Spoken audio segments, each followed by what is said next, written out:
Hello movie lovers, ఈరోజు మనం Ram Pothineni latest movie Andhra King Taluka explain చేసుకుందాం. ఇష్టమైన హీరో కోసం సాగర్ ఎందుకని ప్రేమించిన అమ్మాయిని వదిలేశాడు? 10 నెలలలో 3 కోట్ల రూపాయలు సంపాదించకపోతే సాగర్ జీవితంకి ఏమవుతుంది? ఒక స్టార్ హీరోకే 3 కోట్లు పంపించిన ఫ్యాన్కి ఏమైంది? ఇవన్నీ తెలుసుకోవాలంటే ఈ వీడియోని ఎండింగ్ వరకు తప్పకుండా చూడండి. ఓపెన్ చేస్తే ఆంధ్ర కింగ్ సూర్య 100వ సినిమాకు డబ్బులు లేక ఆగిపోతుంది. సూర్యని నమ్ముకున్న డిస్ట్రిబ్యూటర్స్ తమ డబ్బులను వెనక్కి ఇచ్చేయమని దారణాలు చేస్తారు. సూర్యకు డబ్బులు ఇచ్చే ఫైనాన్సర్స్ కూడా ముందుకు రారు. ఇలాంటి టఫ్ సిచ్యువేషన్లో ఉన్న సూర్యకి అర్జెంటుగా 3 కోట్ల రూపాయలు కావాలి. 3 కోట్లు ఉంటేనే తన 100వ మూవీ పూర్తవుతుంది. కానీ సూర్య దగ్గర ప్రస్తుతం అంత డబ్బు ఉండదు. సో సూర్య నాయక్ అనే ఒక ప్రొడ్యూసర్కి కాల్ చేసి విషయం అంతా క్లారిటీగా చెప్పి డబ్బులు అడుగుతాడు. ఇదే సరైన సమయం అనుకుని నాయక్, మీరు నాకు ఎన్నో హిట్ మూవీస్ని అందించారు, అలాంటిది నేను మీకు సహాయం చేయలేనా? కాకపోతే నేను నా కొడుకుని హీరోగా లాంచ్ చేస్తూ ఒక మూవీ తీయబోతున్నాను. అందులో వాడి తండ్రి క్యారెక్టర్లో మీరు నటించాలి. అదే మీ 100వ సినిమా అని అంటాడు. 100వ సినిమాలో ఇలా సైడ్ క్యారెక్టర్గా నటించడం ఏంటి అని సూర్య కాల్ కట్ చేస్తాడు. ఎన్ని చోట్ల ప్రయత్నించినా, ఎంతమందిని అడిగినా సరే సూర్యకి కావాల్సినంత డబ్బు ఎవ్వరూ అందించలేరు. సో సూర్య విష్ణుతో ఇంటిని, కార్లని అన్నిటినీ అమ్మేసేయమని చెప్తాడు. అప్పుడు విష్ణు, ఇది నువ్వు ఎంతో ప్రేమతో కట్టుకున్న ప్యాలెస్, స్టార్ అనేవాడు ఎప్పుడూ ప్యాలెస్లోనే ఉండాలి, అప్పుడే వారికి గౌరవం ఉంటుంది. అందరిలా నువ్వు కూడా మామూలు వ్యక్తిగా బతికితే కనీసం నీ ఫ్యాన్స్ కూడా నిన్ను అభిమానించరు అని చెప్పి ఇంటిని, కార్ని అమ్మేయకుండా ఆపుతాడు. ఇక ఏం చేయాలో తెలియని తప్పని పరిస్థితులలో నాయక్ చెప్పినట్టుగానే సైడ్ క్యారెక్టర్లో నటించడానికి సూర్య డిసైడ్ అవుతాడు. ఈ విషయాన్ని చెప్పడానికి తన నాయక్కి ఫోన్ చేసి చెప్పబోతూ ఉండగా విష్ణు పరిగెత్తుకుంటూ వచ్చి మీ అకౌంట్లో 3 కోట్లు డిపాజిట్ అయ్యాయి అని చెప్తాడు. సూర్య వెంటనే కాల్ కట్ చేసి నా అకౌంట్లో 3 కోట్లు ఎవరు డిపాజిట్ చేశారు అని షాక్ అవుతాడు. ఆ డబ్బులు వేసింది ఎవరో తెలుసుకోవడానికి విష్ణు రాజమండ్రిలో ఉన్న ఆంధ్ర బ్యాంక్కి ఫోన్ చేస్తాడు. బ్యాంక్ వాళ్ళు సూర్య అకౌంట్లో డబ్బులు డిపాజిట్ చేసిన వ్యక్తి పేరు సాగర్ అని చెప్తారు. ఇక సూర్య వెంటనే అంజీని పిలిపిస్తాడు. అంజీ ఆంధ్ర కింగ్ సూర్య స్టేట్ వైడ్ ఫ్యాన్స్ అసోసియేషన్ అనే బుక్ని ఓపెన్ చేసి రాజమండ్రి పేజెస్ దగ్గరికి వెళ్ళగా అక్కడ సాగర్ అనే పేరు ఉంటుంది. ఈ సాగర్ ఎవరో అంజీకి బాగా తెలుసు. సాగర్కి సూర్య అంటే చాలా అభిమానం. ఒక రకంగా చెప్పాలంటే సూర్య అంటే తనకి ప్రాణం అన్నమాట. సాగర్ తన 10 ఏళ్ల వయసులోనే థియేటర్కి వెళ్ళి ఆంధ్ర కింగ్ అని తన షర్ట్ పైన రాసి ఆ షర్ట్ని థియేటర్ ఎదురుగా తగిలిస్తాడు. ఆ పేరును చూసి ఆంధ్ర కింగ్ సూర్య అనే టైటిల్ని అంజీ రిజిస్టర్ చేసుకుంటాడు. ఆ విధంగా సూర్యకి ఆంధ్ర కింగ్ అనే పేరు సాగర్ ద్వారా కల్పిస్తుంది. ఇప్పుడు ఈ విషయాన్ని అంజీ సూర్యకి చెప్తాడు. తనకి అంత సహాయం చేసిన సాగర్ని ఎలాగైనా కలవాలని సూర్య అనుకుంటాడు. దానికి విష్ణు, నువ్వెందుకు కలవడం, నేను వెళ్తానులే అంటాడు. కానీ సూర్య మాత్రం సహాయం చేసింది తనే, రుణపడి ఉంది నేను, కాబట్టి నేనే వెళ్ళి సాగర్ని కలుస్తాను అని అంటాడు. ఇక అంజీ సూర్యని తీసుకుని హైదరాబాద్ నుంచి రాజమండ్రికి ప్రయాణం మొదలు పెడతాడు. సూర్య 100వ సినిమా ఆగిపోతుందని అస్తమించిన సూర్య అనే హెడ్డింగ్తో ఈశ్వర్ అనే జర్నలిస్ట్ పేపర్లో వార్త రాస్తాడు. ఆ వార్తని చదివిన సూర్య ఫ్యాన్స్ ఈశ్వర్పై కోపంతో తనపై దాడి చేస్తారు. దాంతో జర్నలిస్ట్స్ అందరూ ధర్నాకి దిగుతారు. సూర్య ఇక్కడ వచ్చి క్షమాపణ చెప్తే గానీ మేము ఈ ధర్నా ఆపము అని జర్నలిస్ట్ డిమాండ్ చేస్తారు. ఉన్న సమస్యలే కాకుండా మళ్ళీ ఇదో కొత్త సమస్య అని సూర్య అంజీతో కలిసి ధర్నా జరిగే ప్లేస్కి వెళ్తాడు. అంటే విజయవాడకి వెళ్తారు. నిజానికి ఈ ఈశ్వర్ ఎవరో కాదు, ఈతను సాగర్ యొక్క బెస్ట్ ఫ్రెండే. సాగర్ సూర్య ఫ్యాన్స్ అసోసియేషన్కి ప్రెసిడెంట్ అయితే ఈ ఈశ్వర్ అసోసియేషన్కి వైస్ ప్రెసిడెంట్ అన్నమాట. ఈ విషయం సూర్య సాగర్ డీటెయిల్స్ని చెక్ చేస్తున్నప్పుడు తెలుసుకుంటాడు. సో సూర్య ఈశ్వర్ని, నువ్వు నా ఫ్యాన్ అయ్యుండి కూడా ఎందుకు ఇలా అస్తమించిన సూర్య అని న్యూస్ పబ్లిష్ చేశావు అని అడుగుతాడు. దానికి ఈశ్వర్, మిమ్మల్ని అవమానించడం కోసం రాయలేదు అన్నా, మీ విషయం గురించి సాగర్కి తెలియడానికి అలా రాశాను అని అంటాడు. ఇప్పుడు స్టోరీ ఫ్లాష్ బ్యాక్లోకి వెళ్తుంది. గోదావరి జిల్లాలో ఉన్న లంకా గ్రామంలో ఒకటైన గోదావల్లి అనే గ్రామంలో సాగర్ జన్మిస్తాడు. తన నాన్న పేరు సింహాద్రి, అమ్మ పేరు శారద. సాగర్ గవర్నమెంట్ పాలిటెక్నిక్ కాలేజ్లో ఫైనల్ ఇయర్ చదువుతూ ఉంటాడు. సాగర్ది చాలా పెద్ద కుటుంబం. అయినా సరే సాగర్ మాత్రం సూర్య యొక్క ప్రతి సినిమాని ఫస్ట్ డే ఫస్ట్ షోలోనే చూస్తాడు. అందరిలాగానే సూర్యకి కూడా ఆంటీ ఫ్యాన్స్ ఉంటారు. సినిమా చూసేందుకు వచ్చిన ఫ్యాన్స్ అందరూ థియేటర్ దగ్గర డాన్స్ చేస్తూ ఉండగా ఒక యాంటీ ఫ్యాన్ వెళ్ళి సూర్య కటౌట్కి ఉన్న తాడుని వదిలేస్తాడు. ఆ కటౌట్ జనాలపై పడబోతూ ఉండగా వెంటనే అక్కడికి సాగర్ ఎంట్రీ ఇచ్చి కటౌట్ని పడకుండా ఆపి అందరినీ సేవ్ చేస్తాడు. షో వేయాల్సిన టైం అవుతూ ఉన్నా కూడా ఇంకా రీల్ థియేటర్లోకి రాకపోవడంతో థియేటర్ ఓనర్ పురుషోత్తం షోని క్యాన్సిల్ చేస్తాడు. సో సాగర్ కోపంతో రాళ్ళు తీసుకొని థియేటర్ అద్దాలను పగలగొడుతూ ఉంటాడు. తన చేసిన పని వల్ల మహాలక్ష్మి మహాలక్ష్మికి నుదిటి దగ్గర గాయమవుతుంది. సాగర్ మహాలక్ష్మిని చూడడం అదే మొదటిసారి. తనను చూసిన మొదటి క్షణంలోనే సాగర్ ప్రేమలో పడిపోతాడు. ఈ మహాలక్ష్మి ఎవరో కాదు, పురుషోత్తం యొక్క కూతురు. థియేటర్పై రాళ్లతో దాడి చేసినందుకు పురుషోత్తం పోలీసులను పిలవగా వాళ్ళు వచ్చి సాగర్ అండ్ ఈశ్వర్ని స్టేషన్కి తీసుకెళ్తారు. కొంచెం సేపు తర్వాత సింహాద్రి వచ్చి వాళ్ళిద్దరిని విడిపిస్తారు. కట్ చేస్తే ఎప్పట్లాగానే సాగర్ కాలేజ్కి వెళ్తాడు. అక్కడ సూర్య యొక్క యాంటీ ఫ్యాన్స్ సాగర్ దగ్గరికి వచ్చి సూర్య సినిమా చూసిన ఫస్ట్ డే కలెక్షన్స్ని చదువుతారు. మీ వాడి సినిమా పోయిందిరా అని అంటారు. ఆ విధంగా వాళ్ళు సాగర్ని నిరుత్సాహపరచడంతో వాళ్ళకి సాగర్ బ్యాచ్కి మధ్యలో గొడవ జరుగుతుంది. కట్ చేస్తే కాలేజ్లో గొడవ పడినందుకు సాగర్ అండ్ ఈశ్వర్ని కాలేజ్ నుంచి సస్పెండ్ చేస్తారు. ఈ యాంటీ ఫ్యాన్స్ ఎవరైతే ఉన్నారో సాగర్ మరియు ఈశ్వర్ని కాలేజ్ నుంచి సస్పెండ్ చేస్తారు. ఈ యాంటీ ఫ్యాన్స్ ఎవరైతే ఉంటారో వాళ్ళు కూడా స్టూడెంట్సే, కానీ వాళ్ళు పెద్ద కులానికి చెందినవారు కాబట్టి వాళ్ళకి ఎటువంటి పనిష్మెంట్ ఇవ్వరు. ఇక్కడ సస్పెండ్ అంటే కాలేజ్కి రాకుండా ఉండడం కాదు, కాలేజ్కి రావాలి, కానీ కెఫ్టేరియా అండ్ లైబ్రరీలో ప్రతి పని చేయాలన్నమాట. సో ఈశ్వర్ మరియు సాగర్ కెఫ్టేరియాలో వర్క్ చేస్తూ ఉండగా మహాలక్ష్మి తన ఫ్రెండ్తో కలిసి కెఫ్టేరియాకి వస్తుంది. సాగర్ వల్ల ఇంతకుముందు మహాలక్ష్మికి దెబ్బ తగిలింది కదా, సో సాగర్ మహాలక్ష్మికి సారీ చెప్పి తనని తాను పరిచయం చేసుకుంటాడు. మహాలక్ష్మి తన జూనియర్ అని, తన పురుషోత్తం యొక్క కూతురు అని అప్పుడు సాగర్కి తెలుస్తుంది. కట్ చేస్తే థియేటర్పై దాడి చేసినందుకు సాగర్ని థియేటర్లోకి రానివ్వకుండా పురుషోత్తం తన మనుషులతో చెప్తాడు. సో సాగర్ తన ఫ్రెండ్స్తో కలిసి థియేటర్కి వెళ్ళి టికెట్స్ అడగగా చంటి తనకి టికెట్స్ ఇవ్వడు. అదే సమయంలో సాగర్కి మహాలక్ష్మి కనిపిస్తుంది. సాగర్ మహాలక్ష్మితో, నేను సూర్య ఫ్యాన్స్ అసోసియేషన్ యొక్క ప్రెసిడెంట్ కదా, ఇప్పుడు కానీ నేను టికెట్స్ తీసుకొని వెళ్ళకపోతే నా ఫ్రెండ్స్ ముందు నా పరువు మొత్తం పోతుంది అని అంటాడు. సో మహాలక్ష్మి సాగర్ని అర్థం చేసుకుని తనకి టికెట్స్ ఇస్తుంది. షో కంప్లీట్ అయిన తర్వాత మహాలక్ష్మికి థ్యాంక్స్ చెప్పుకునేందుకు సాగర్ తన దగ్గరికి వెళ్తాడు. అప్పుడు మహాలక్ష్మి, రీల్ రావడం లేట్ అయ్యి షో ఆపేస్తే థియేటర్స్ పై రాళ్ళు విసురుతారా, కాలేజ్లో గొడవలు పెట్టుకుంటారా, టికెట్స్ తీసుకెళ్ళకపోతే పరువు పోతుందా, అసలు సూర్య అంటే ఎందుకంత పిచ్చి అని అడుగుతుంది. దానికి సాగర్, అది పిచ్చి కాదు, అభిమానం అని చెప్పి తన 10 ఏళ్ల వయసులో జరిగిన ఒక ఇన్సిడెంట్ని చెప్తాడు. సాగర్ పుట్టిన లంకాలో అందరూ కూలీ చేసుకుంటూ బ్రతికే వాళ్ళు తప్ప చదువుకున్న వాళ్ళు ఒక్కరు కూడా లేరు. అందుకని ఎలాగైనా తన కొడుకు ద్వారా అందరికీ చదువు యొక్క ప్రయోజనం తెలియాలని సింహాద్రి డిసైడ్ అవుతాడు. సింహాద్రి సాగర్కి సుమతి శతకం నేర్పించి తన స్కూల్లో జాయిన్ చేయడానికి లంకా నుంచి టౌన్కి తీసుకెళ్తాడు. అక్కడే బడి ఉంటుంది. సింహాద్రి టీచర్తో మాట్లాడుతూ, మేము గడపల్లి నుంచి వచ్చాము, మా పిల్లల్ని జాయిన్ చేసుకోండి, వీడు సుమతి శతకం కూడా బాగా చెప్తాడు అని అంటాడు. సరే, ఒకసారి సుమతి శతకం చెప్పు అని టీచర్ సాగర్ని క్లాస్లోకి తీసుకెళ్తాడు. సాగర్కి ఆ పద్యం బాగా వచ్చు, కానీ మొదటిసారి అలా క్లాస్లో వెళ్ళడంతో వంట్లోకి భయం వచ్చేసి సుమతి శతకం కాదు కదా, అసలు ఒక్క మాట కూడా మాట్లాడలేకపోతాడు. ధైర్యం సరిపోక నత్తితో ఇబ్బంది పడతాడు. తను అలా నత్తితో ఇబ్బంది పడుతూ ఉండగా మిగతా పిల్లలందరూ చూసి నవ్వుకుంటూ ఎగతాళి చేస్తారు. ఇంకా టీచర్ సింహాద్రితో, వీడా ఇక్కడ చదివేది అని అంటూ తమ గ్రామంని, పుట్టిన నేలని చాలా తక్కువ చేసి మాట్లాడతాడు. కట్ చేస్తే సుమతి శతకం సరిగా చెప్పకుండా అందరి ముందు తన పరువు పోగొట్టేలా చేసినందుకు సింహాద్రి సాగర్పై కోపడి అతన్ని బాగా కొడతాడు. సాగర్ ఇంట్లోకి వెళ్ళి ఏడుస్తూ ఉండగా సడన్ గా తన చేయి తగిలి టేప్ రికార్డర్ ఆన్ అవుతుంది. అందులో నుంచి సూర్య యొక్క ప్రతిజ్ఞ అనే మోటివేషన్ సాంగ్ ప్లే అవుతుంది. ఇక అప్పటి నుంచి సాగర్ ఆ సాంగ్ని వింటూ బాగా ధైర్యం తెచ్చుకొని నత్తిని అధిగమిస్తాడు. అలాగే సుమతి శతకంని బాగా ప్రాక్టీస్ చేసి ఈసారి కాన్ఫిడెంట్గా టీచర్ ముందు చెప్పడంతో తనకి స్కూల్లో చదువుకోవడానికి అవకాశం వస్తుంది. అది చూసి సింహాద్రి మరియు గ్రామ ప్రజలందరూ కూడా చాలా హ్యాపీగా, ప్రౌడ్గా ఫీల్ అవుతారు. ఇలా సూర్య తన జీవితాన్ని మార్చాడు అని సాగర్ తన చిన్ననాటి స్టోరీని మహాలక్ష్మికి చెప్తాడు. అదంతా విన్న మహాలక్ష్మి, తన కష్టాన్ని జయించిన వాడే గొప్పవాడు అని అంటుంది. సో నువ్వే నా హీరో అని చెప్పి థియేటర్ నుంచి ఇంటికి వెళ్ళిపోతుంది. సో మహాలక్ష్మికి కూడా తనపై లవ్ కలిగిందని సాగర్కి గ్రీన్ సిగ్నల్ ఇస్తుందన్నమాట. కట్ చేస్తే మరుసటి రోజు కాలేజ్ లైబ్రరీలో సాగర్, ఈశ్వర్ పనిచేస్తూ ఉండగా మహాలక్ష్మి వారి దగ్గరికి వస్తుంది. తన సాగర్కి సూర్య కొత్త సాంగ్ పాటలున్న క్యాసెట్ని చూపించి ఇద్దరం కలిసి విందాం అని వాక్మ్యాన్ ఆన్ చేస్తుంది. అలా వాళ్ళిద్దరూ కలిసి పాటలు వింటూ ఉండగా ధరణి చూస్తాడు.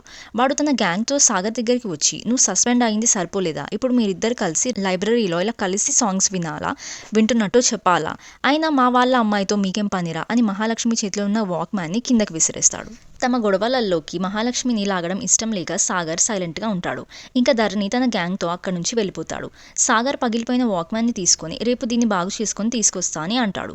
రాత్రి వేళ సాగర్ వాక్మ్యాన్ని రిపేర్ చేస్తూ ఈశ్వర్తో మాట్లాడుతూ తనకి మహాలక్ష్మి అంటే ఎంత ప్రేమో అంతా మొత్తం చెప్పేస్తాడు. మరుసటి రోజు సాగర్ వాక్మ్యాన్ని ఇవ్వడానికి ఈశ్వర్ని తీసుకొని మహాలక్ష్మి ఇంటికి వెళ్తాడు. థియేటర్పై రాళ్ళు విసిరినందుకు పురుషోత్తంకి మరియు మహాలక్ష్మి అన్నయ్య ధనుష్కి సాగర్ అంటే అస్సలు నచ్చదు. అందులోనూ సాగర్ తక్కువ కులం వాడని కూడా. సో ధనుష్ సాగర్ కాలర్ని పట్టుకొని నీకు ఇక్కడేం పనిరా అని అరుస్తాడు. కానీ సాగర్ మాత్రం ప్రశాంతంగా ఉండి, నేను మహాలక్ష్మి ఒకటే కాలేజ్లో చదువుకుంటున్నాం. తన వాక్‌మ్యాన్ పగిలిపోయింది. అందుకే రిపేర్ చేసి తీసుకొని వచ్చాను అని చెప్తాడు. రేపటి నుంచి మా ఊర్లో 3 రోజుల పాటు తీర్థాలు జరుగుతాయి. ప్రతి ఇయర్ ఒకసారి ఇలా సెలబ్రేషన్స్ ఉంటాయి. మీరు కూడా తప్పకుండా రావాలి అని చెప్పి సాగర్ మహాలక్ష్మికి వాక్‌మ్యాన్ ఇచ్చి ఇన్వైట్ చేస్తాడు. తర్వాత సాగర్ ధనుష్ భుజంపై చేయి వేసి మనం కావాల్సిన వాళ్ళం. నువ్వు ఇలా కాలర్ పట్టుకుంటే ఎలా అని ఇండైరెక్ట్ గా మహాలక్ష్మి గురించి మాట్లాడతాడు. కానీ ధనుష్కి ఆ విషయం అర్థం కాదు.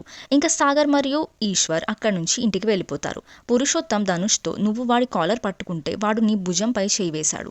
వాడితో గొడవ పడితే మనం వాడి స్థాయికి పెంచిన వాళ్ళం అవుతాం. సో ఎవరిని ఎక్కడ ఉంచాలో అక్కడే ఉంచాలి అని అంటాడు. కట్ చేస్తే జాతర మొదలవుతుంది. సాగర్ దగ్గరుండి అన్ని పనులు చూసుకుంటూ ఉంటాడు. సరిగ్గా అప్పుడే పక్క ఊర్లో సూర్య వచ్చాడు మూవీ షూటింగ్ కోసం అని సాగర్కి తెలుస్తుంది.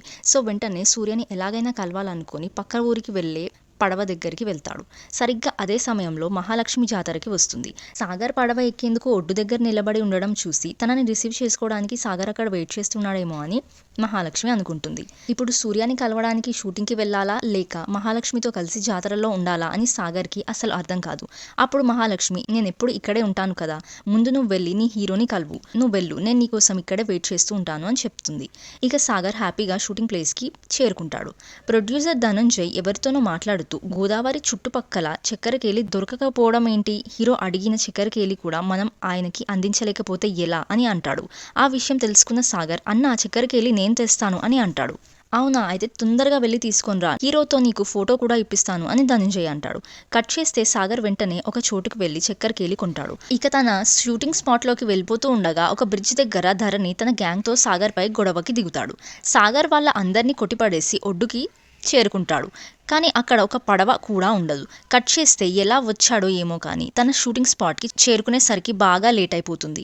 సూర్య షూటింగ్ కూడా కంప్లీట్ చేసుకొని అక్కడి నుంచి ఎప్పుడో వెళ్ళిపోయి ఉంటాడు. ఇక సాగర్ ధనంజయ్కి చక్కెరకేళిని ఇస్తాడు. అప్పుడు ధనంజయ్ ఇంకాస్త తొందరగా వచ్చుంటే హీరోతో నీకు ఒక ఫోటో తీపించేవాడిని కదా అని అంటాడు. పర్లేదు సార్, అన్నకి ఇష్టమైన ఈ చక్కెరకేళి తన దగ్గరికి చేరేలా చూడండి, నాకు అది చాలు అని చెప్పి సాగర్ జాతరకి వచ్చేస్తాడు. ఆ క్షణంలో సాగర్ మీద ధనంజయ్కి మంచి ఇంప్రెషన్ ఏర్పడుతుంది. మహాలక్ష్మి ఇంకా నీకోసమే వెయిట్ చేస్తుంది అని ఈశ్వర్ సాగర్తో చెప్పగా తను వెంటనే మహాలక్ష్మి దగ్గరికి వెళ్తాడు. మహాలక్ష్మి సాగర్తో జైంట్ వీల్ నుంచి మీ ఊరు చూస్తే చాలా అందంగా ఉంటుందని చెప్పావు కదా, మరి చూపించవా అని అడుగుతుంది. అప్పుడు సాగర్ తనని తీసుకొని జైంట్ వీల్లోకి ఎక్కిస్తాడు. అక్కడి నుంచి మహాలక్ష్మి సాగర్ వాళ్ళ ఊరిని చూస్తుంది. నువ్వు చెప్పినట్టుగా ఇక్కడ నుంచి చూస్తే బాగానే ఉంది, కానీ ఈ ఎక్స్పీరియన్స్ని ఇంకా స్పెషల్గా చేద్దామా అని చెప్పి వాక్మ్యాన్ని ప్లే చేస్తుంది.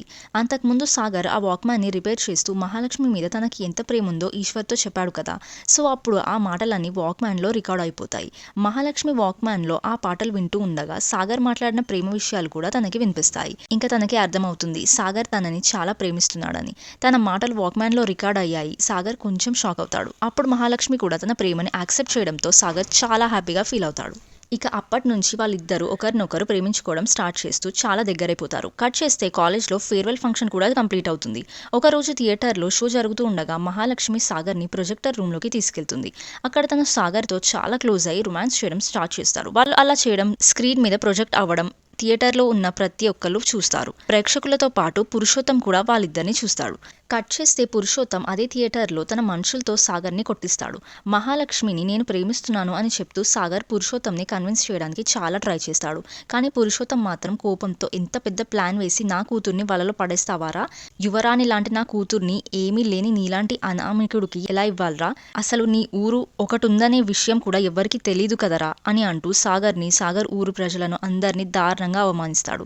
సాగర్ ఆ మాటలు విని ఊరుకోలేక ఆంధ్ర కింగ్ 100వ సినిమా రిలీజ్ అవ్వేలోపు మా ఊర్లో నీ దానికంటే ఒక పెద్ద థియేటర్ని కట్టించి నీకు చూపిస్తా, నా థియేటర్కి మహాలక్ష్మి పేరు పెడతాను, నా థియేటర్లో ఆడబోయే మొదటి సినిమా ఆంధ్ర కింగ్ యొక్క 100వ సినిమా, థియేటర్ కట్టిన తర్వాత నీ కూతుర్ని ఇంట్లో నుంచి తీసుకెళ్లిపోతాను అని ఛాలెంజ్ చేస్తాడు. ఈ విషయం తెలుసుకున్న ఈశ్వర్ సాగర్పై కోపడి బుద్ధిగా చదువుకొని జాబ్ చేయాల్సిన సమయంలో నీకు ఈ ఛాలెంజ్ అంతా అవసరమా, మన దగ్గర కనీసం కొంత డబ్బు కూడా లేదు, అలాంటిది థియేటర్ ఎలా కడతావు, ఎన్నాళ్ళు ఇలా ఆంధ్ర కింగ్ సినిమాలు అని ఇలా చుట్టూ తిరుగుతూ ఉంటావు, నీతో పాటు ఉంటే నా లైఫ్ కూడా మునిగిపోయేలా ఉంది అని చెప్పి ఈశ్వర్ సాగర్ నుంచి దూరంగా వెళ్ళిపోతాడు. ఆ తర్వాత తన జర్నలిస్ట్గా ఈ విధంగా న్యూస్ రాస్తూ సాగర్కి ఆంధ్ర కింగ్ సూర్య విషయాలు తెలియజేస్తూ ఉంటాడు. వాడి దగ్గర సినిమా టికెట్లకే డబ్బులుండవు, అలాంటిది వాడు ఇలా మీకు 3 కోట్లు పంపించాడు అని ఈశ్వర్ అంటాడు. అయినా సరే ఎలాగైనా సాగర్ని కలవాలని సూర్య గోదాపల్లి లంకకి బయలుదేరుతాడు. ఇంకా వాళ్ళతో పాటు ఈశ్వర్ కూడా జాయిన్ అవుతాడు. కట్ చేస్తే సాగర్ రెగ్యులర్గా వెళ్లే పురుషోత్తం థియేటర్ దగ్గర సీన్ ఓపెన్ అవుతుంది. మేము ఇలా థియేటర్ దగ్గర రచ్చ రచ్చ చేస్తూ ఆంధ్ర కింగ్ సినిమాలు చూసేవాళ్ళం అని ఈశ్వర్ సూర్యకి చెప్తూ చాలా హ్యాపీగా ఫీల్ అవుతాడు. అక్కడే వాళ్ళకి మహాలక్ష్మి పెళ్లి బ్యానర్ కనిపిస్తుంది. అదేంటి మహాలక్ష్మి సాగర్ని కాకుండా వేరే వాళ్ళని పెళ్లి చేసుకుంటుందా అని షాక్ అయ్యి వాళ్ళు వెంటనే పెళ్లి మండపంలోకి వెళ్తారు. వాళ్ళు సరాసరిగా పెళ్లి కూతురు యొక్క గదిలోకి వెళ్లి మహాలక్ష్మిని కలిసి విషయం తెలుసుకుంటారు. అప్పుడు మహాలక్ష్మి, నా ఇష్టంతోనే నేను ఈ పెళ్లి చేసుకుంటున్నాను. సాగర్ నన్ను ప్రేమించిన విషయం మాత్రమే ఈశ్వర్ మీకు చెప్పినట్టున్నాడు. కానీ సాగర్ నన్ను మోసం చేసిన విషయం గురించి ఈశ్వర్కి తెలీదు అని చెప్తుంది. ఇప్పుడు స్టోరీ కాస్త వెనక్కి వెళ్తుంది. అసలు థియేటర్ కట్టేందుకు ఎంత ఖర్చు అవుతుంది అని సాగర్ అండ్ చంటి కలిసి ఇసుక, సిమెంట్, ఇటుక ఇలాంటి ప్రతి ఒక్క దాని రేట్ తెలుసుకుంటారు. మొత్తంగా థియేటర్ కట్టడానికి డబ్బులు 2,70,00,000 రూపాయలు కావాలని తెలుస్తుంది. అసలు అంత డబ్బు నిజంగా ఉంటుందా? ఆ డబ్బు ఎలా సంపాదించాలి అని సాగర్ షాక్ అయిపోతాడు. అప్పుడు మహాలక్ష్మి బ్యాంక్ లోన్ గురించి చెప్తుంది. తనకి కావాల్సిన డబ్బులను లోన్ తీసుకోవడానికి సాగర్ అండ్ చంటి చాలా బ్యాంకులకి వెళ్తారు. కానీ షూరిటీకి ఎలాంటి పత్రాలు లేకపోవడంతో ఏ బ్యాంక్ కూడా డబ్బులు ఇవ్వదు. ఇంకా ఏం చేయాలో తెలియని పరిస్థితుల్లో మహాలక్ష్మి తన దగ్గర ఉన్న నగలను సాగర్కి ఇస్తుంది. కానీ సాగర్ మాత్రం ఆ నగలను తీసుకోకుండా ఇవన్నీ అవసరం లేదు అని అంటాడు. ఎంత కష్టపడైనా సరే ఈ ఛాలెంజ్లో గెలుస్తాను అని అంటాడు. కట్ చేస్తే సాగర్కి ఒక మంచి ఐడియా వస్తుంది. 50,000 రూపాయల చిట్టి డబ్బులతో సాగర్ మహాలక్ష్మి పేరు మీద టూరింగ్ టాకీస్ మొదలు పెడతాడు. అందులో ప్రతిరోజు రాత్రి వేళ ఆంధ్ర కింగ్ సూర్య సినిమాలను ప్రదర్శించాలనే ఐడియా సాగర్ది. అనుకున్నట్టుగానే షో ప్రారంభం అవుతుంది. అసలు షో చూసేందుకు జనాలు వస్తారా రారా అని డౌట్లో సాగర్ ఉంటాడు. కానీ తీరా చూస్తే మొదటి రోజు నుంచే జనాలు చాలా పెద్ద సంఖ్యలో రావడం మొదలు పెడతారు. ప్రతిరోజు హౌస్ఫుల్ అవ్వడంతో సాగర్కి డబ్బులు కూడా బాగానే వస్తూ ఉంటాయి. తన టూరింగ్ టాకీస్కి జనాలకి పెద్ద సంఖ్యలో వస్తూ ఉండడంతో చాలామంది వ్యాపారులు తన షాప్స్ని టాకీస్ వద్ద ఓపెన్ చేస్తారు. అలా సాగర్తో పాటు చాలామంది జనాలు కూడా డబ్బులు సంపాదించడం మొదలు పెడతారు. సాగర్ ప్లాన్ మంచిగా వర్కౌట్ అవ్వడంతో తనను చూసేందుకు మహాలక్ష్మి తన ఫ్రెండ్స్ని తీసుకొని టాకీస్ దగ్గరికి వస్తుంది. మహాలక్ష్మి సాగర్ యొక్క సక్సెస్ని చూసి చాలా హ్యాపీగా ఫీల్ అవుతుంది. కట్ చేస్తే మహాలక్ష్మి సాగర్ని కలిసిందని తెలుసుకున్న పురుషోత్తం మహాలక్ష్మిపై కోపడి తనపై చేయి చేసుకోబోతాడు. సాగర్ని ఎలాగైనా దెబ్బ కొట్టాలని పురుషోత్తం ధనుష్ని పంపిస్తాడు. మరుసటి రోజు ఉదయం సూర్య తన 100వ సినిమాని మొదలు పెట్టడానికి ఆ సినిమా సంక్రాంతికి రిలీజ్ అవ్వబోతుందని పేపర్లలో న్యూస్ వస్తుంది. అంతా మంచిగా జరుగుతుందని సంతోషంగా ఉన్న సాగర్ ఆ వార్త వినగానే డీలా పడిపోతాడు. సంక్రాంతికి ఇంకా 10 నెలల సమయం ఉంది. ప్రస్తుతం టూరింగ్ టాకీస్ ద్వారా మంచిగా లాభం వస్తున్నప్పటికీ సంక్రాంతి వరకు కేవలం 20 లక్షలు మాత్రమే సంపాదించగలడు. ఆ డబ్బులతో థియేటర్ కట్టడం అనేది అసంభవం. సో ఏం చేయాలో తెలియక సాగర్ టూరింగ్ టాకీస్ వద్ద దిగులుతో ఒంటరిగా కూర్చొని ఉంటాడు. అప్పుడే ధనుష్ తన గ్యాంగ్తో వచ్చి టూరింగ్ టాకీస్ మొత్తాన్ని నాశనం చేసి మంటల్లో తగలబెట్టేస్తాడు. ధనుష్ సాగర్ని కొడుతూ, నా చెల్లెల్ని పెళ్లి చేసుకొని ఇలాంటి ప్లేస్కి తీసుకొని వద్దాం అనుకుంటావారా? ఇక్కడే ఉందిరా ఇసుక తప్ప అని అంటాడు. అప్పుడే సాగర్కి ఒక ఆలోచన వస్తుంది. సాగర్ కోపంతో ధనుష్ మనుషులందరినీ కొట్టిపడేస్తాడు. కానీ ధనుష్ని మాత్రం ఏం చేయడు. ఎందుకంటే వాడు తనకి కాబోయే బావగారు కదా. సో అందుకే సాగర్ ధనుష్పై చేయి చేసుకోకుండా వదిలేస్తాడు. నెక్స్ట్ సీన్లో సాగర్ ఇసుక డీలర్ దగ్గరికి వెళ్ళి ఒక డీల్ మాట్లాడుకుంటాడు. 1 టన్ను ఇసుక వాల్యూ 500 రూపాయలు, ఒక ట్రాక్టర్ ఇసుక వాల్యూ 2,500. కానీ నేను మాత్రం ట్రాక్టర్ ఇసుకని 2,000కి మాత్రమే ఇస్తాను అని సాగర్ డీల్ మాట్లాడతాడు. తక్కువ ధరకి ఇసుక దొరికితే ఎవరు కాదంటారు. సో డీలర్ కూడా ఆ డీల్కి ఒప్పుకొని సాగర్ నుంచి ఇసుక కొనడానికి ఓకే చెప్తాడు. ఇప్పుడు ఇసుక తోడడానికి మనుషులు కావాలి. సాగర్ తన ఊరు ప్రజలతో మాట్లాడతాడు. మీరు వేరే ఊరికి వెళ్ళి ఎవరి దగ్గరో పనిచేసే బదులు నాతో పాటు రండి. మనందరం కలిసి పనిచేద్దాం. మన ఊరు నేలలో అదిరిపోయే ఇసుక ఉంది. మిమ్మల్ని చూసుకునే బాధ్యత నాది. రోజు ఈజీగా 10 నుంచి 15 ట్రాక్టర్ల ఇసుక ఎత్తినా సరే మన బతుకులు మారుతాయి అని అంటాడు. కానీ ఊరు ప్రజలు మాత్రం అందుకు ఒప్పుకోరు. ప్రస్తుతం మనం బాగానే ఉన్నాం కదా. అయినా నేల మీద ఉన్న ఇసుక ఎత్తడం, నేల లోపల ఉన్న ఇసుక ఎత్తడం చాలా తేడా ఉంది. నువ్వు పట్నాన ఎవరినో ప్రేమించి తనని గెలుచుకోవడానికి ఇలా ప్రయత్నించి థియేటర్ కట్టాలని చూస్తున్నావు. ఇవన్నీ మాతో అయ్యే పనులు కాదు అని చెప్పి సాగర్తో పని చేయడానికి ఒప్పుకోరు. అప్పుడు సాగర్ అంటాడు, అమ్మాయి కోసం చేస్తున్నాను అన్న మాట నిజమే. కానీ ఛాలెంజ్లో గెలవడానికి మన ఊరినే థియేటర్ కట్టడానికి అవసరం లేదు. ఏదైనా కట్టొచ్చు. కానీ మనమంతా ఒకళ్ళం అని బతుకుతున్నట్టుగా గౌరవంగా చెప్పుకోవడానికి మన కోసం మన ఊర్లోనే థియేటర్ కట్టాలని ఛాలెంజ్ చేశాను. ఇప్పటికీ రాత్రైతే పిల్లలు ఎక్కడ చీకటిలో తప్పిపోతారేమో అని భయంతో వాళ్ళ మెడలో మువ్వలేశాం. కనీసం కరెంట్ కూడా లేని బతుకులు మనవి. మనం కేవలం ఇక్కడ బతుకుతున్నాం అంటే మన బతుకులు మాత్రమే అంత బాలేవు అని సాగర్ అంటాడు. అయినా సరే వాళ్ళెవ్వరూ తన మాటల్ని పట్టించుకోరు. ఎవరు ఎలా ఉన్నా సరే సింహాద్రి మాత్రం సాగర్కి ఫుల్ సపోర్ట్ చేస్తాడు. సింహాద్రి ఊరు ప్రజలతో మాట్లాడుతూ, నా కొడుకు ఒక తెర వేసి సినిమా ఆడిస్తే మీరందరూ అక్కడ షాప్స్ ఓపెన్ చేసి బాగా సంపాదించారు. కేవలం టూరింగ్ టాకీస్ ద్వారానే మా వాడు ఇంత అభివృద్ధి చెందగలిగితే వాడు కట్టబోయే థియేటర్ ద్వారా మన బతుకులు ఇంకా ఎంత మార్పులు జరుగుతాయో ఆలోచించండి అని అంటాడు. రామాయణం జరిగింది ఈ లోక కళ్యాణం కోసం అని అందరం అనుకుంటాం కదా, వీడు ఆ అమ్మాయిని ప్రేమించింది మన బ్రతుకులు మారడానికి కోసమేనేమో. మీరెవ్వరైనా వచ్చినా రాకపోయినా నేను మాత్రం నా కొడుకుతో వెళ్తాను అని అంటాడు. కట్ చేస్తే సింహాద్రి మరియు సాగర్ పడవని నీటిలోకి నెడుతూ ఉండగా ఊరి ప్రజలందరూ పరిగెత్తుకొని వస్తారు. ఇక అందరూ నీళ్లలోకి వెళ్లి బకెట్స్ ద్వారా ఇసుకని బకెట్స్లోకి నింపుతూ ట్రాక్టర్ల ఇసుకని డీలర్కి అందజేస్తారు. అలా సాగర్తో పాటు ఊరి జనం కూడా బాగానే సంపాదించడం స్టార్ట్ చేస్తారు. కొన్ని రోజుల్లోనే సాగర్ సబ్ కలెక్టర్ దగ్గరికి వెళ్ళి థియేటర్ కట్టబోతున్న విషయం చెప్పి శంకుస్థాపన చేయడానికి ఆహ్వానిస్తాడు. అలా సబ్ కలెక్టర్ చేతుల మీద థియేటర్ శంకుస్థాపన జరుగుతుంది.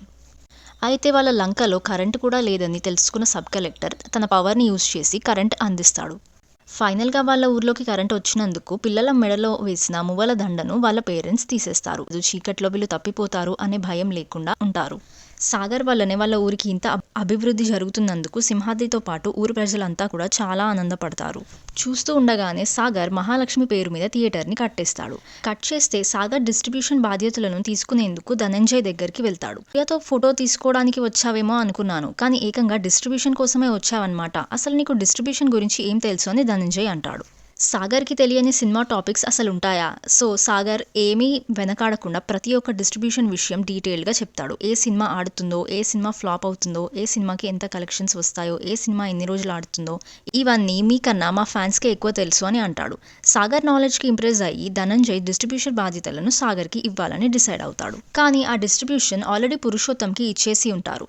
సో ఆల్రెడీ ఒకరికి ఇచ్చిన తర్వాత మళ్ళీ వెనక్కి తీసుకొని నీకు ఇవ్వలేను అని ధనంజయ్ చెప్తాడు. బట్ సాగర్ మాత్రం ఏదో ఒకటి చేసి మీరు నాకు సహాయం చేయాలి, నేను ఖాళీ చేతులతో ఊరికి వెళ్ళి ఓడిపోలేను అని బతిమలాడుకుంటాడు. ఇక చివరి ప్రయత్నంగా ధనంజయ్ సాగర్ని నాయక్ దగ్గరికి తీసుకొని వెళ్తాడు. ధనంజయ్ సాగర్ని పరిచయం చేసి నాయక్తో మాట్లాడుతూ ఉండగా సూర్య నుండి కాల్ వస్తుంది. మూవీ స్టార్టింగ్లో సూర్య నాయక్కి కాల్ చేసి డబ్బులు అడిగితే నా కొడుకు డెబ్యూ మూవీలో తండ్రిగా సైడ్ క్యారెక్టర్ నువ్వు చేస్తే నీకు కావాల్సిన 3 కోట్లు ఇస్తాను అని నాయక్ అంటాడు కదా. సో ఆ సీన్ జరిగేది ఇప్పుడే అనమాట. నాయక్ మాటలు విన్న సాగర్కి పిచ్చ కోపం వస్తుంది. నీతో ఒక్క సినిమా ఫ్లాప్ అయిందని మా అన్న వరుసగా 3 సార్లు మీ దగ్గర సినిమాలలో నటించాడు. మా అన్న వల్ల మీకు ఇప్పటికే 10 సూపర్ హిట్లు వచ్చాయి. మా అన్న లేకపోతే నువ్వెప్పుడో నీ కట్ట సదురుకొని వెళ్ళిపోయేవాడివి. అలాంటిది మా అన్న తన 100వ సినిమాలో సైడ్ క్యారెక్టర్గా చేయాలా అని బాగా ఫైర్ అవుతాడు. ధనంజయ్ వెంటనే సాగర్ని బయటకు తీసుకొని వెళ్తాడు. సూర్య కెరియర్ ఇప్పుడు కంటిన్యూ అవ్వాలంటే, నువ్వు నీ ఛాలెంజ్లో గెలవాలంటే వాడు ఒక్కడే మనకు దారి. అలాంటిది వాడితోనే గొడవ పడతావా? ఇవన్నీ నీకెందుకు? వాళ్ళు పెద్దవాళ్ళు, వాళ్ళతో గొడవలు అవసరం లేదు అని చెప్పి ధనంజయ్ వెళ్ళిపోతాడు. అలా సాగర్ డిస్ట్రిబ్యూషన్ పొందడానికి ఉన్న చివరి అవకాశం కూడా చేజారిపోతుంది. కట్ చేస్తే అస్తమించిన సూర్య అని ఈశ్వర్ పేపర్లో వార్త రాయడంతో సాగర్ కోపంతో ఆ న్యూస్ పేపర్ని తగలబెట్టేస్తాడు. తనకు ఎంతో ఇష్టమైన హీరో కష్టాల్లో ఉండని ఇప్పటికిప్పుడు 3 కోట్లు అందించకపోతే తన కెరియర్ నాశనం అవుతుందని సాగర్ చాలా ఏడుస్తాడు. చివరికి సాగర్కి ఒక ఆలోచన వస్తుంది. తను డైరెక్ట్గా పురుషోత్తం దగ్గరికి వెళ్ళి నేను నా థియేటర్ని నీకు అమ్మేస్తాను అని అంటాడు. నీ థియేటర్ నేనెందుకు కొనాలి అని పురుషోత్తం అడగగా, నువ్వు నా థియేటర్ కొన్నావంటే నేను నా ఛాలెంజ్లో ఓడిపోతాను. మహాలక్ష్మి ఎప్పటికీ నాది కాదు, నువ్వే గెలుస్తావు అని సాగర్ అంటాడు. పురుషోత్తంకి కూడా కావాల్సింది అదే కదా. సో తాను 3 కోట్లు రెడీ చేసి మహాలక్ష్మి చేతుల మీదుగా సాగర్కి ఇప్పిస్తాడు. అప్పుడు సాగర్ నా హీరో కోసమే నేను ఇదంతా చేస్తున్నాను, ఈ డబ్బులు లేకుంటే సూర్యకి కెరియర్ ఉండదు అని అంటాడు. దానికి మహాలక్ష్మి గట్టిగా రియాక్ట్ అవుతుంది. ఇప్పటి నుంచి నేను నీ లైఫ్లో ఉండను, ఇక్కడికి వచ్చి నన్ను నువ్వు నీతో పాటు తీసుకెళ్తావేమో అనుకున్నాను, కానీ నువ్వు నన్ను వదిలేసి నీ హీరో కోసం డబ్బులు తీసుకొని వెళ్తున్నావు, నువ్వు నన్ను మోసం చేశావు అని బాధతో బాగా ఏడుస్తుంది. సాగర్ కూడా మహాలక్ష్మిని కోల్పోతున్నందుకు చాలా బాధపడతాడు. కానీ తప్పని పరిస్థితులలో ఇవన్నీ చేయాల్సి వస్తుంది అని అంటాడు. వెంటనే తన దగ్గర ఉన్న 3 కోట్లను సూర్య బ్యాంక్ అకౌంట్లోకి డిపాజిట్ చేస్తాడు. ఇప్పుడు ఈ స్టోరీ అంతా మహాలక్ష్మి సూర్యకి చెప్తుంది. ఇదంతా విన్నాక సూర్యకి సాగర్ మీద గౌరవం పెరుగుతుంది. తను నాకు సహాయం చేశాడని అనుకొని నేను ఇంత దూరం వచ్చాను, కానీ ఇది కేవలం సహాయం మాత్రమే కాదు, త్యాగం. తను నా కోసం ఛాలెంజ్లో ఓడిపోయాడు, నిన్ను కోల్పోయాడు.